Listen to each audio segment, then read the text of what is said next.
काही माणसं तर आपली पातळी सोडून आपण केवढ्याचे होते त्यांना माहित नाही, आपली लायकी काय माहित नाही. पण काही लोक भाषणामध्ये म्हणतात की मला या मतदारसंघातली घराणेशाही संपविण्यासाठी मी आलो. अरे मागे फिरून बघ, तू ज्यांच्या पक्षात काम करतोस तिथं घराणेशाही आहे. तू ज्या पक्षात काम करतोस ते घराणेशाहीचा पक्ष आहे. आणि तू तुझा पक्ष संपवायला निघालास तर तू दुसऱ्याचं काय काम करणार आहे? म्हणजे तुला आदित्य ठाकरेला संपवायचं का? तुला उद्धव ठाकरेला संपवायचं का? तुझ्या मनात काय? तर आदित्य ठाकरेला किंवा उद्धव ठाकरेला संपितो म्हणण्याची भाषा त्यांच्या पक्षाचा कार्यकर्ता करतो, ते सूर्यावर थुंकण्यासारखं आहे असं मला स्वतःला वाटतं. उद्धव ठाकरे राज्याचे नेते आणि आपण त्या पक्षामध्ये काम करत असताना सांगायचं की मी घराणेशाही संपवणार आहे. मग आता तुला जर घराणेशाही संपवायची असेल तर तुला आधी उद्धव ठाकरे आणि आदित्य ठाकरेला संपून मग बाहेर पडावं लागेल, तर दुसऱ्यावर बोलायचा अधिकार होणार आहे.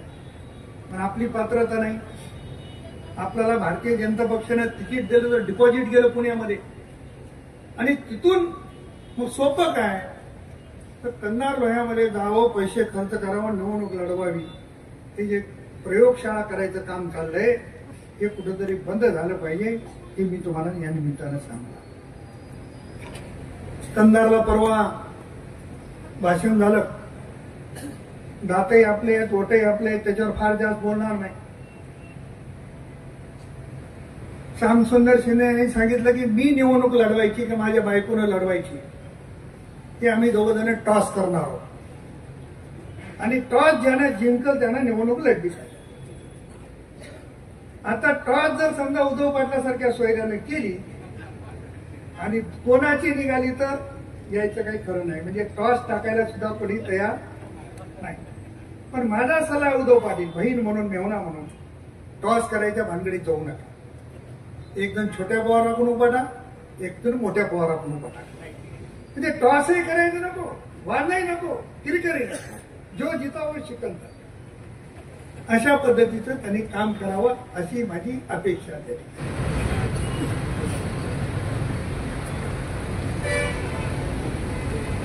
रयतेचे राजे छत्रपती शिवाजी महाराजांना मानाचा मुजरा. भारतरत्न डॉक्टर बाबासाहेब आंबेडकर यांच्याही पावन स्मृतीला अभिवादन. आज आपण ज्यांची जयंती साजरी करतो ते शहीद भगतसिंग यांच्याही पावन स्मृतीला अभिवादन. लोहा शहरामध्ये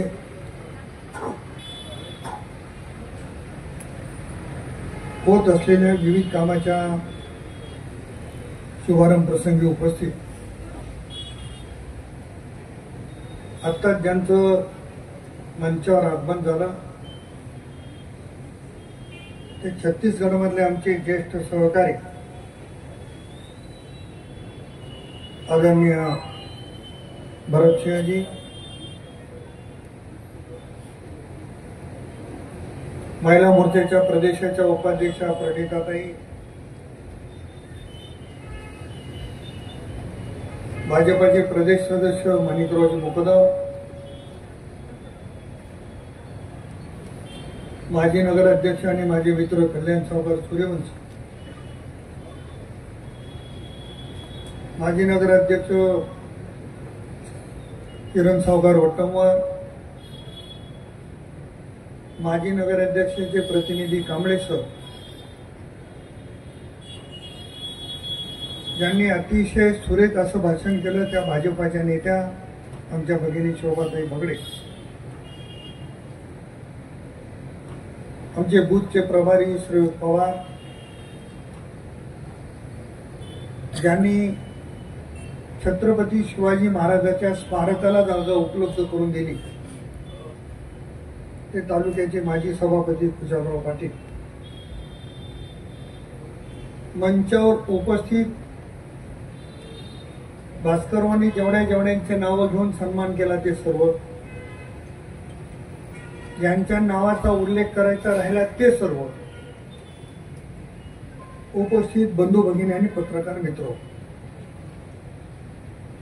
मी तिकडे आमचे ज्येष्ठ बंधू गोविंदराव पाटील आहे, मी नाव घ्यायचं याच्यासाठी टाळलं की आता थोड्या दिवसाला मी निवडणुकीला समोर जाणार आहे आणि चुकून एखाद्याचं नाव घ्यायचं राहिलं तर त्याच्यावर नाराजी होणे आणि गावात गेल्यावर म्हणून की शिवाजी महाराजांच्या पुतळ्याच्या कामाच्या वेळेस मी अजून माझं नाव घेतलं नाही. काही दिवस तर घाबरणं हे आवश्यक आहे. आता आपल्याही कार्यकर्त्याला माझी विनंती राहणार आहे की तुम्ही आम्ही एका कुटुंबातले आहोत, तुम्ही आणि आम्ही एकत्र कुटुंब म्हणून वावरलो. आता निवडणुकीचा सीझन जसा जसा जवळ येईल तसे बाहेरचे भामटे ह्या मतदारसंघात अधिक येतील आणि तुम्हाला सांगतील की तुझ्यासाठी काय केलंय, मी तुझ्यासाठी हे करतो, मी तुझ्यासाठी ते करतो. या गोष्टीला कृपया भाळून जाऊ नका. ते आता आले तर पुन्हा आयुष्यात कधी लोहा कंदारकडे येणार नाही तेवढं तुम्हाला खात्री नाही या ठिकाणी. नाराजी असेल तर मला येऊन सांगा. तुम्ही जर मला तुमचा कुटुंब प्रमुख मानत असाल तर तुम्ही मला येऊन सरळ सरळ बोलू शकता. पण माझ्याबद्दल किंवा कोणाची नाराजी असेल तर इतराला सांगून आणखी त्याला एक माहिती करून देण्यापेक्षा तुम्ही जर मला डायरेक्ट भेटला तर मलाही समजू शकते की काय अडचण आहे, मी कुठं मदत करू शकलो नाही, कुठं करेन. अशा पद्धतीची भूमिका आपण सगळ्यांनी ठेवावी अशी मी विनंती या निमित्तानं आहे. आता माझ्याकडे बोलण्यासारखं काहीच नाही, कारण बगडेताईने एवढं सविस्तर सांगितलं. दोन्ही हरिभाऊ बोलले, ताईने सांगितलं, माणिकरावजी म्हणले आता मी काही बोलत नाही तुम्हीच बोल. कल्याण सावकारला विनंती केली. कल्याण सावकार म्हणले मी पहिल्यांदा जेव्हा उपाध्यक्ष झालो तेव्हापासून आतापर्यंत भाषण करायचं काम तुमच्याकडे जाईन, सोबत राहायचं काम माझ्याकडे आहे, त्याच्यामुळे मी काही भाषण करणार नाही ही भूमिका त्यांनी घेतली. ती गोष्ट खरी आहे. आपल्याला कोणाला टीका करायचं नाही, आपल्याला कायम शिमगा करायचा नाही. आता दिवाळी जवळ येते, ज्याला शिमगा करायचा आहे त्यांना आयुष्यभर शिमगा करायला आपली काही हरकत नाही. म्हणून शिमगा करणाऱ्यावर काही बोलणार नाही. काही मंडळी नव्याने यायला लागली, या भागात राहायचं, इथून दुसरीकडे आपल्या व्यवसायाच्या निमित्तानं जायचं, तिथं चार पैसे जमले, तिथल्या लोकांनी हाकलून दिलं की इथं यायचं आणि इथं येऊन सांगायचं की मी 4 वर्ष झालं 5 वर्ष झालं या मतदारसंघात फिरलो, आता मला इथं आमदार आहे. ते जत्रातले दुकानदार आहेत. या जत्रात आले तर आले आणि पुढच्या जत्रेला येतील की नाही याची मला माहिती नाही. म्हणून अशा दुकानदारापासून सावध राहिलं पाहिजे. काही माणसं तर आपली पातळी सोडून आपण केवढ्याचे होते त्यांना माहित नाही, आपली लायकी काय माहित नाही. पण काही लोक भाषणामध्ये म्हणतात की मला या मतदारसंघातली घराणेशाही संपविण्यासाठी मी आलो. अरे मागे फिरून बघ, तू ज्यांच्या पक्षात काम करतोस तिथं घराणेशाही आहे. तू ज्या पक्षात काम करतोस ते घराणेशाहीचा पक्ष आहे आणि तू तुझा पक्ष संपवायला निघालास तर तू दुसऱ्याचं काय काम करणार आहे? म्हणजे तुला आदित्य ठाकरेला संपवायचं का, तुला उद्धव ठाकरेला संपवायचं का? तुझ्या मनात काय? तर आदित्य ठाकरेला किंवा उद्धव ठाकरेला संपितो म्हणण्याची भाषा त्यांच्या पक्षाचा कार्यकर्ता करतो, ते सूर्यावर थुंकण्यासारखं आहे असं मला स्वतःला वाटतं. उद्धव ठाकरे राज्याचे नेते आणि आपण त्या पक्षामध्ये काम करत असताना सांगायचं की मी घराणेशाही संपवणार आहे. मग आता तुला जर घराणेशाही संपवायची असेल तर तुला आधी उद्धव ठाकरे आणि आदित्य ठाकरेला संपून मग बाहेर पडावं लागेल, तर दुसऱ्यावर बोलायचा अधिकार होणार आहे. पण आपली पात्रता नाही. आपल्याला भारतीय जनता पक्षाने तिकीट दिलं तर डिपॉझिट गेलं पुण्यामध्ये आणि तिथून मग सोपं काय तर कन्नार लोह्यामध्ये जावं, पैसे खर्च करावं, निवडणूक लढवावी, हे जे प्रयोगशाळा करायचं काम चाललंय हे कुठेतरी बंद झालं पाहिजे, हे मी तुम्हाला या निमित्तानं सांगतो. कंधारला परवा भाषण झालं. दातही आपले आहेत, ओटही आपले आहेत, त्याच्यावर फार जास्त बोलणार नाही. श्यामसुंदर शिंदे यांनी सांगितलं की मी निवडणूक लढवायची की माझ्या बायकोनं लढवायची, ते आम्ही दोघं जण टॉस करणार आहोत आणि टॉस ज्यानं जिंकल त्यानं निवडणूक लढली पाहिजे. आता टॉस जर समजा उद्धव पाटलासारख्या सोयऱ्यानं केली आणि कोणाची निघाली तर यायचं काही खरं नाही. म्हणजे टॉस टाकायला सुद्धा कोणी तयार नाही. पण माझा सल्ला उद्धव पाटील, बहीण म्हणून, मेहुणा म्हणून, टॉस करायच्या भानगडीत जाऊ नका. एक जण छोट्या पवाराकडून उभा टाक, एक जण मोठ्या पवाराकडून उभा टाक. म्हणजे टॉसही करायचं नको, वादही नको, किरकिरी नको, जो जितावं शिकलता. अशा पद्धतीचं त्यांनी काम करावं अशी माझी अपेक्षा आहे. ते कोणाला भेटले, किती भेटले, किती वेळेस भेटले. मी सुद्धा 30 वर्षाच्या कार्यकालामध्ये 4 पक्ष बदलले. तुम्हाला माहिती आहे, तुमच्या परवानगीने बदलले, तुम्हाला विश्वासात घेऊन बदलले, तुम्हाला बोलून बदलले, मजबूर म्हणून बदलले. पण माझाही विक्रम मोडला. एका 5 वर्षात 5 पक्ष बदलले. आपण सगळ्यांनी निवडून आणलं. आम्ही तुमच्या हातापाया पडल्या, तुम्ही आमचं ऐकून तुम्ही दुसऱ्याच्या हातापाया पडले. निवडून आणल्याच्या नंतर पहिल्यांदा या राज्याचे नेते आदरणीय देवेंद्र फडणवीस साहेबांना पाठिंब्याचं पत्र दिलं. आम्ही जणांना फोटो काढले आणि फोटो पेपरला दिले. दुर्दैवानं भारतीय जनता पक्षाचं सरकार आलं नाही. शिवसेना त्याच्यातून फुटली, शिवसेना बाजूला झाली आणि शिवसेना राष्ट्रवादी काँग्रेसचं सरकार आलं. त्यानंतर त्यांनी अजितदादाला पत्र दिलं. दुर्दैवाने त्यांचं सरकार पडलं. पुन्हा एकनाथराव शिंदे साहेबांचं सरकार आलं. पुन्हा हे देवेंद्र फडणवीस साहेबांकडे गेले की आम्हाला पाठिंबा. देवेंद्र फडणवीसांनी सांगितलं लबाडांना माझ्या दारात प्रवेश नाही, पण सरकार चालवायचं. आणि एकनाथराव शिंदे साहेबांना पत्र दिलं. शिवसेनेचे सहयोगी सदस्य झाले. पाठीमागं काय घडणार हे कोणाला कळत नाही. जादू झाली. 2 महिन्यानं पुन्हा अजितदादा सरकारमध्ये आले. आता यांची झाली फजिती. मागच्या सरकारमध्ये अजितदादाला, या सरकारमध्ये एकनाथ शिंदेला. त्या अजितदादाला जाऊन म्हणले साहेब माफ करा, मी आता विधान परिषदेला पक्षाला बैमानी करतो, मतदान तुम्हाला देतो, पण आता मला निधी द्यायचं काम करा. विधान परिषदेच्या निवडणुका लागल्या. ज्या शेका पक्षाचं नाव घेऊन तुम्ही लढता, खरं तर अपक्षच आहे, अपक्षाला मुभा पण आहे कुठे जायची, पण ज्या शेका पक्षाचं नाव घेऊन तुम्ही लढलात त्या आदरणीय भाई जयंत पाटील साहेबांच्या निवडणुकीत सुद्धा तुम्ही मतदान दिलं नाही. ते जयंत पाटील साहेबांनी स्टेटमेंट दिलं की आमचा एकमेव विधानसभेचा आमदार त्यांनी मत दिलं नाही. आपली निष्ठा अजितदादाच्या चरणी वाहिली. आपण टीव्हीवर बघितलं असेल, सकाळी अजितदादाच्या घरी स्टेटमेंट दिलं, मी आता आयुष्यभर अजितदादाच्या सोबत राहणार. आमच्या बहिणी नाराज आला. ते म्हणजे तुम्ही राहा, मी चले शरद पवार. आमची बहीण दुपारी शरद पवार साहेबांकडे गेली. ते म्हणले साहेब तुम्ही पक्षात प्रवेश द्या, आम्ही आयुष्यभर तुमच्या सोबत राहू. 2-3 दिवसांना राहुल गांधी नांदेडला आले. आदरणीय वसंतरावजी चव्हाणांचं दुर्दैवी निधन झालं आणि त्यांच्या घरी सांत्वन करण्यासाठी राहुल गांधी गेले. ते दोघेही तिथं स्वागताला गेले. आता माझा उच्चांक किती मोडला याचा आपल्याला अभ्यास करायचा. त्यांना या मतदारसंघासाठी देणं आहे का, या मतदारसंघाच्या कामासाठी देणं आहे का, मांडी थोपटल्यानं काम होते का, दन थोपटल्यानं काम होते का.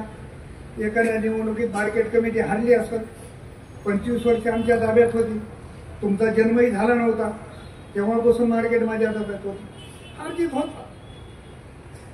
पण आपल्याला लक्षात आलं पाहिजे की आपण करायला का.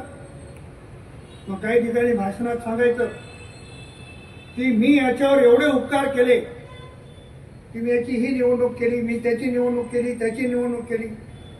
ही गोष्ट खरी आहे. मला त्यांनी प्रचंड मदत केली, मी त्यांचे उपकार विसरू शकत नाही.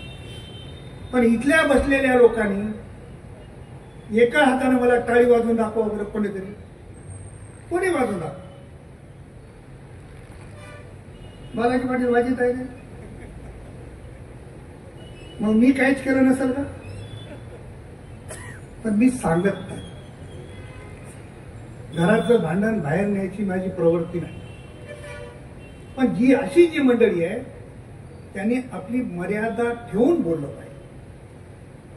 मर्यादेच्या बाहेर जाऊन बोललं मग खुलासे प्रतिखुलासे, त्याच्यापेक्षा आपणही आत्मपरीक्षण केलं पाहिजे की खरंच आपली पात्रता होती का.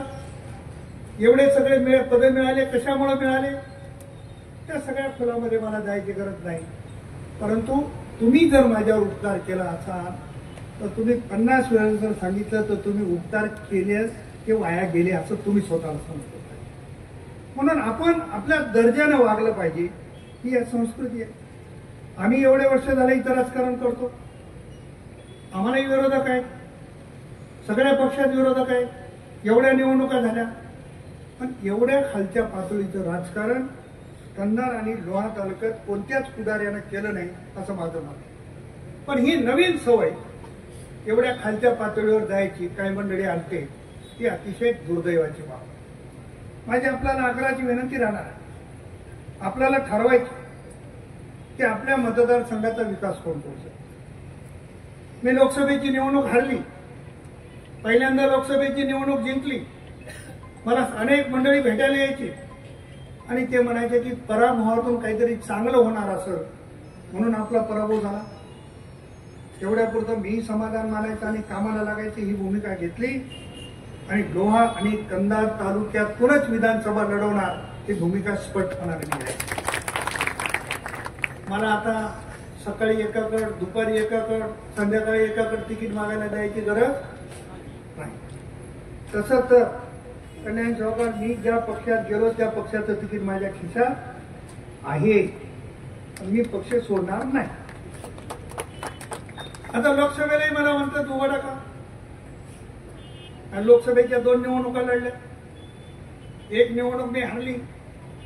लोकसभेसाठी 58,000 मतांनी हारलेली निवडणूक फार मोठी नाही. प्रत्येक बूथवर जर 8-10 मतं वाढले असते तरी मी जिंकलो असतो. परंतु वसंतरावजीच्या नशिबात खासदारकी होती आणि माझ्या नशिबात खासदारकी नव्हती, म्हणून हारलो. माझा कोणावरही राग नाही. आजही मला भारतीय जनता पक्ष हेच सांगणार की तुम्हाला लोकसभा लढायची तर लोकसभा लढा. आणि मला असं वाटते की नांदेडमध्ये सुद्धा माझ्या एवढा प्रबळ दावेदार, प्रबळ उमेदवार भारतीय जनता पक्षाकडे नसावा. पण मी अतिशय नम्रपणाने नेत्यांना सांगितलं की लोकसभेला तुम्हाला कोणाला उभा करायचं करा, मी यावेळेची विधानसभेची निवडणूक लोहा आणि कंधार मधूनच लढणार ही भूमिका स्पष्ट आहे. कारण आमचेही काही स्वप्न आहेत. एवढे वर्ष राजकारण झालं माझ्यासोबत, तुम्ही एवढे वर्ष झालं काम करता, आपल्यालाही काही गोष्टी वाटतात. काही माझ्यासोबत 92 पासून काम करतात, काही 97 पासून काम करतात. आनंतरानं वर्ष वाढत गेले, आपण काम करत गेलो. काही तर 2-2, 3-3 पिढ्या झालं माझ्यासोबत काम करतात. तुमच्याही मनामध्ये आहे की आपल्या तालुक्याला वेगळं काही मिळालं पाहिजे.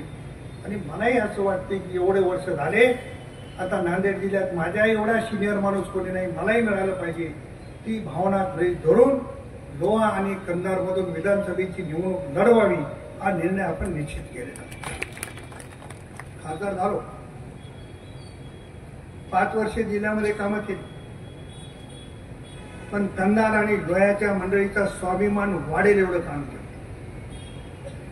माझ्या लोहा कंधारच्या सर्व मतदारांचा माझ्यासोबत राहणाऱ्या माझ्या कुटुंबातील माणसाची छाती फुगावी एवढी कामं केली. गेल्या 25 वर्षात रेल्वेमध्ये एवढं कोणी कामं केली नाही. 25 वर्ष कोणाचंही नाव घ्या, तेवढी कामं रेल्वेमध्ये केली. मी खासदार झाल्याच्या नंतर नांदेडवरनं 73 रेल्वे गाड्या धावत आहेत. 73 रेल्वे गाड्या. नांदेडवरनं मुंबईला स्वतंत्र रेल्वे केली, नांदेडवरनं दिल्लीला स्वतंत्र रेल्वेगाडी सुरू केली. नांदेडवरनं पुण्याला स्वतंत्र रेलगाडी सुरू केली, नांदेडहून तिरुपतीला स्वतंत्र गाडी रेल सुरू केली आणि अनेक गाड्याच्या फेऱ्या वाढवण्याचं काम केलं. डबल ट्रॅक असेल, नवीन रेल्वेचे मार्ग असतील, नांदेड बिदरला तर बजेटमध्ये आणण्याचं काम केलं. नांदेड लोहा लातूर असेल की बोधन मुखेड लातूर असेल, या दोन्ही मार्गाचा अंतिम सर्वे करण्याचे आदेश घेणारा मी एकमेव खासदार या महाराष्ट्रात आणि भारतीय जनता. कामं खूप केली, विमान सेवा सुरू केली, नॅशनल हायवेचे कामं झाले. नांदेड जिल्ह्यामध्ये नरेंद्र मोदी साहेब देशाचे पंतप्रधान होण्याच्या पूर्वी साधा 1 किलोमीटरचा नॅशनल हायवे नव्हता. आज 384 किलोमीटर नॅशनल हायवेची कामं नांदेड जिल्ह्यामधून होत आहेत आणि माझ्यासारख्या कार्यकर्त्याला करून घेताना त्याचा निश्चितपणानं करतो. पण ही केलेली कामं लोकांपर्यंत कसे पोहोचतील ही जबाबदारी आता तुमची. तुम्ही सगळे प्रमुख मंडळी आहे. कोणीतरी बोलताना उल्लेख केला की 50 लाख रुपयाचं काम करायचे, गोष्टी मात्र 5 कोटीच्या आणायच्या. पण आपण हजारो कोटीची कामं केली, लोकांपर्यंत ती पोहोचवली पाहिजे आणि पोहोचवण्याचं काम करावं. लिंबोटी धरणाचा आपण जर बघितलं, आजही आठवा, इथं पत्रकार मंडळी आहे, आपणही सगळे चाणक्य. आजपर्यंतच्या इतिहासात या तारखेपर्यंत या महाराष्ट्रात एकही धरण असं नाही की एकाच ऑर्डरमध्ये ते पूर्ण करण्याची ताकद किंवा तेवढा निधी दिला. कैलासवासी विलासरावजी देशमुख साहेबांच्या नेतृत्वात तुम्ही मला आमदार केल्यामुळे काम करण्याची संधी मिळाली आणि अवघ्या 4 वर्षामध्ये लिंबोटीचं धरण उभा करण्याचं भाग्य माझ्यासारख्या कार्यकर्त्याला. आज बघा, लेंडीचं धरण 32 वर्षापासून प्रलंबित आहे आणि त्याचबरोबर भूमिपूजन झालेलं धरण 2009 मध्ये पूर्ण झालं, हे आपण साक्षीनं बघतो. आणि एवढी कामं करण्याचं भाग्य मला या निमित्तानं मिळालं. मी जरी कंधार लोह्यामधनं खासदार नसलो, कंधार लोह्यामधनं आमदार नसलो, तरी माझं लक्ष लोहा कंधारमध्ये कमी झालं नाही. मी तिकडे निधी देताना या भागामध्ये निधी देण्याचा प्रयत्न केला आणि खासदारकीच्या काळात 100 कोटीपेक्षा अधिकचा निधी प्रत्येक गावामध्ये देण्याचं काम केलं. आज या ठिकाणी 12 कोटीच्या कामाचा शुभारंभ करतोय. काल तिथं 14 कोटीच्या कामाचा शुभारंभ केला. मी आज लोह्याला येताना पुन्हा मला 2 कोटी रुपये लोह्यासाठी मिळाले. त्याचाही आपल्याला 2-4 दिवसामध्ये कार्यक्रम करायचा आहे. एवढा मोठ्या प्रमाणात निधी आणण्याचं काम आपण केलं. लोहा टू लोहा बायपासचं काम आपण तुम्हाला शब्द दिला होता, ते काम पूर्ण करण्याचं काम केलं. आता मध्ये लाईटच्या पोलचा आहे, लाईटच्या पोलचा शिफ्टिंगचा प्रश्न आहे.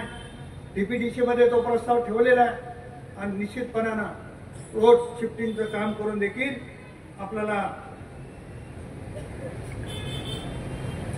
हा रस्ता कसा मोकळा करता येईल यासाठी निश्चितपणानं प्रयत्न करायचे. मला एका शेतकरी मित्रानं आमच्या चिठ्ठी दिली.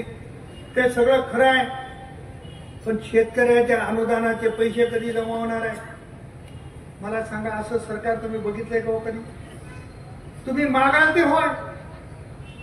मी तर एवढे वर्ष झालं राजकारण करावं, असं सरकार बघितलं नाही. कोतवालाच्या मानधनात वाढ, आशा वर्करच्या मानधनात वाढ, पोलीस पाटलाच्या मानधनात वाढ, सरपंचाच्या मानधनात वाढ, उपसरपंचाच्या मानधनात वाढ, लाडक्या बहिणीला 1,500 रुपये ओवाळणी आणि आता जे शेतकऱ्याचे मागे थकले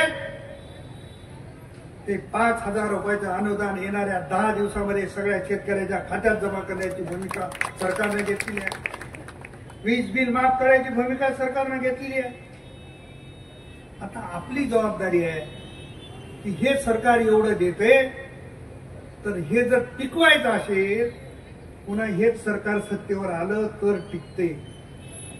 आणि हे जर सरकार सत्तेवर आलं नाही, चुकून दुसरं सरकार आलं, ते तुम्हाला काय म्हणणार? वरी मोदी आहे, आम्हाला खाली पैसे देत नाही, आम्ही तुम्हाला देऊ शकत नाही. लाडक्या बहिणीला आमच्या 2-2 हप्ते पडले, काल 3रा हप्ता पडला. मला अनेक आमच्या बहिणीचे फोन आले, भाऊ 4,500 पडले. अनेक बहिणीचे फोन आले, भाऊ पहिले ज्याला 2 पडले त्याला 1.5 पडले. म्हणून आपण उद्या लाडक्या बहिणीचा कार्यक्रम ठेवू. लोहा आणि कन्नड तालुक्यातल्या लाडक्या बहिणीचा सन्मान झाला पाहिजे.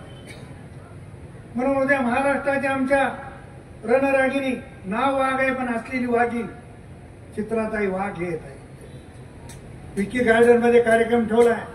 इथं बसलेल्या सगळ्या भावायला माझी विनंती आहे, उद्या कार्यक्रमाला तुम्ही नाही आलं तरी चालेल, पण बहिणीला पाठवा. आणि आता आम्ही निवांत आहोत. तुम्ही थोडासा राग केला, बहिणी राग करू देणार नाही. कारण बहिणीला माहित आहे हे भाऊ राहिला तर हे चालू राहते, हे भाऊ गेला तर हे बंद पडते. त्याच्यामुळे 50% मालकीने असलेल्या सगळ्या बहिणी आमच्यासारख्या भावाच्या पाठीमागे खंबीर उभ्या आहेत. त्याच्यामुळे देखील आमचा आता मनोबल निश्चितपणे वाढेल. काही कामं राहिलेत लोहाच्या. 12 कोटीच्या कामाची यादी किरण सावकार वट्टमवार यांनी वाचून दाखवली. काही मोंड्यातली कामं आली, त्याच्यात काही इतरही कामं आली, काही कामं राहिली. आदरणीय गडकरी साहेबांच्या माध्यमातून 65 कोटी रुपये रोडला आणले, त्याचंही भूमिपूजन आपल्याला काही दिवस अनेक काम आहे. विकासाला काही कमी नाही, फक्त मागणारा आणि करून घेणारा कार्यकर्ता पाहिजे. आणि त्याची निवड उद्याच्या विधानसभेमध्ये तुम्हाला या निमित्तानं करायची. मी तुमच्या विश्वासावर, देवेंद्र फडणवीस साहेब असतील, पक्षाचे अन्य नेते असतील, त्यांना सांगितलं की मला कंधार लोह्यामधून निवडणूक लढवायची आहे. कारण माझा एवढा आत्मविश्वास तुमच्यावर आहे आणि त्या आत्मविश्वासाला पात्र ठरेल असं काम तुमच्याकडून होईल, अशा पद्धतीची अपेक्षा मला दिसणार. मी मनापासून खुशाल पाटलाचे आभार मानणार आहे. छत्रपती शिवाजी महाराजांच्या जागेचा प्रश्न होता, पुतळा कुठे उभा करावा. नॅशनल हायवेच्या निकषाप्रमाणे चौकामध्ये करता येत नव्हता, जागा मिळत नव्हती, अनेक वर्ष प्रलंबित राहिले. परंतु खुशालराव पाटलांनी आणि त्यांच्या बोर्डाने इथं जागा देण्याचा निर्णय घेतला.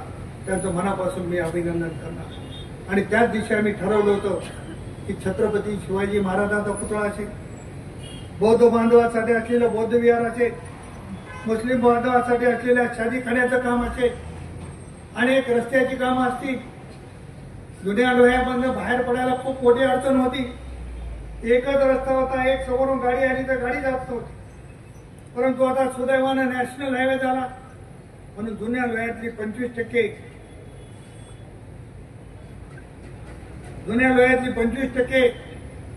वाहतूक आता तिकडून सुरू झाली. आणि आता कलवरपेठून होणाऱ्या रस्त्यामुळं जुन्या लोह्यातल्या लोकांना बाहेर पडायला आपण मोकळं करून दिलं. जोपर्यंत दळणवळणाची व्यवस्था होत नाही, जोपर्यंत रस्ते चांगले होत नाही, तोपर्यंत तिथं विकास होत नाही. आणि ही भावना ठेवून आपण सगळे रस्ते करण्याचा निर्णय घेतलेला आहे. आणखी काही रस्ते राहिले असतील, चिठ्ठ्या यायला लागल्यात, याच्यावर बोला त्याच्यावर बोला. मी हे सगळं बोलण्यापेक्षा हे सगळं करायचं आहे. लोहा कंधार जर मॉडेल करायचं असेल तर भारतीय जनता पक्षाचा आमदार या मतदारसंघातून निवडून आला पाहिजे, ही आपल्याला सगळ्याला जबाबदारी. काही कार्यकर्त्याच्या गावात निधी गेला नसेल, काही कार्यकर्ते नाराज असतील. मी तुम्हाला एवढंच सांगणार आहे की ज्या कार्यकर्त्याच्या गावात किंवा ज्या गावात मी निधी देऊ शकलो नाही त्याची परत मी दाम दुपटीनं करायला तयार आहे. थोडासा धीर धरा, दाम दुपटीची योजना आपण काढू, पण माझ्यावर थोडीशी नाराजी दाखवून दुसरं कोणाचा फायदा करण्याच्या मागे लागू नका, अशा पद्धतीची भूमिका घेणार आहे. आज आपल्या इथे केवढं दुर्दैव आहे. वागदरवाडीला उपोषण सुरू आहे. चूक कोणाची आहे? सार्वजनिक बांधकाम विभागाची चूक. तो रस्ता मंजूर नसताना त्या आमच्या अधिकाऱ्यानं खोदून टाकला. त्याचे हाल त्यांना भोगावे लागले. म्हणून तिथले बांधव उपोषण करतायत. माझी आपल्या मार्फत त्या बांधवांना विनंती राहणार आहे, मी तुमचा भाऊ आहे, माझ्या सांगण्यावर उपोषण सोडा. निवडणुकीच्या आधी तुमच्या गावच्या रस्त्याच्या कामाला सुरुवात करण्याची जबाबदारी मी घेणार आहे. चूक अधिकाऱ्याची आहे. मी अधिकाऱ्यांना बोललो ती चूक दुरुस्त झाली पाहिजे. आणि तुमच्या चुकीमुळे लोकांना जर अशा पद्धतीचं काही यात्रा होत असतील तर ते आमच्यासाठी बरोबर नाही आहे.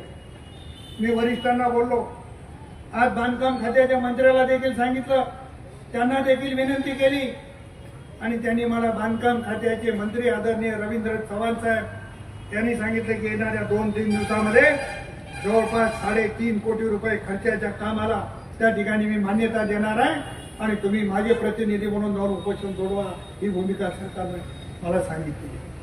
पण आपल्या मार्फत मी त्यांना विनंती करणार आहे, या मतदारसंघातल्या कोणत्याही नागरिकाला कोणत्याही पद्धतीचा त्रास होऊ नये, तो जोपासण्याचं काम आजपर्यंत आम्ही केलेलं आहे. भविष्य काळातही आम्ही ते काम करू, एवढं त्या निमित्तानं सांगणार आहे. खूप गोष्टी बोलण्यासारख्या आहे, खूप काम आहे. प्रत्येक जण आपल्या कामाच्या एक चिठ्ठ्या देण्याचं कारण काय? प्रत्येकाला असं वाटायला लागलंय की मागच्या 5 वर्षात हा बॅकलॉग राहिला. कोणी पोलीस स्टेशनच्या कामाची चिठ्ठी देते, कोणी या कामाची चिठ्ठी देते, कोणी त्या कामाची चिठ्ठी देते. चिठ्ठ्या देणाऱ्याला सुद्धा माझ्या सहकार्याला सांगणं आहे की चिठ्ठ्या देऊ नका, आपण बसू आणि राहिलेली सगळी कामं एका एकानं मार्गाला लावू. त्याच्यासाठी तुमचं सहकार्य, तुमची ताकद, तुमचे आशीर्वाद हे कायम माझ्या पाठीशी ठेवावे, अशा पद्धतीच्या आग्रहाची या ठिकाणी विनंती करतो. कुणाच्या नावाचा उल्लेख राहिला असेल, आता कसं आहे, एखाद्याला फक्त नवरा बायकोचं नाव टाकायचं असेल तर त्याला दुसरी चिंता करायची गरज नाही. आम्ही एवढे 10-20 नावं टाकले पत्रिकेत, एखादं नाव चुकून राहू शकतं. काल कंधारमध्ये एक नाव चुकून राहिलं, आज लोह्यामध्ये अरे चुकून राहिलं तर आपणही समजून घेतलं पाहिजे की आपल्या सगळ्या माणसाचा सन्मान होतोय, मग नाव टाकायचं नाही का? नाव टाकताना कार्यकर्ते चुकताना काही गोष्टी शिकतात, त्या दुरुस्त करून घेऊ, पण मनामध्ये खंत ठेवू नका. तुमच्याबद्दल आमच्या मनामध्ये नेहमी प्रेम राहिलेलं आहे, नेहमी प्रेम राहील. पण त्या प्रेमामध्ये अशा पद्धतीचा दुरावा येऊ नये असं मला स्वतःला वाटतं. जे लोहा आणि कंधार तालुक्यातली कामं राहिली, मी तुम्हाला छत्रपती शिवाजी महाराजांच्या साक्षीने या ठिकाणी सांगतो, कोणालाही कोणाच्याही दारात कोणत्याही कामासाठी जाऊ देणार नाही, एवढं वचन मी देतो. आणि तुमची सगळी राहिलेली कामं मार्गाला लावण्याचं काम मी निश्चित करेन. आपला आशीर्वाद राहावा एवढी अपेक्षा करून थांबतो. जय हिंद, जय महाराष्ट्र.